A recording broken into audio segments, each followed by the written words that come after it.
Top quality और consistent performance के लिए सिर्फ सिल्वर पंप्स। टॉप क्वालिटी और कंसिस्टेंट परफॉर्मेंस के लिए सिर्फ सिल्वर पंप्स, नाम याद रखना। नागपूर महानगरपालिकेतील रिक्त पदांचा बॅकलॉग पोहोचला 47%वर।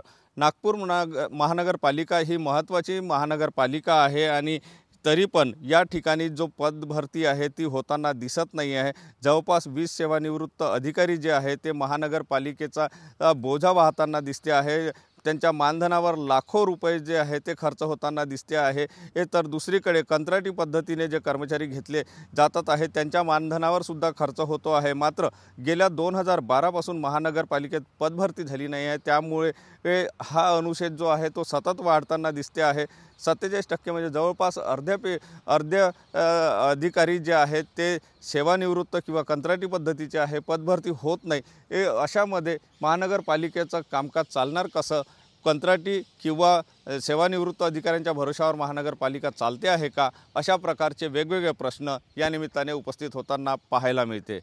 कॅमेरामन सचिन सयामसह सुनील ढगे, TV9 मराठी, नागपूर।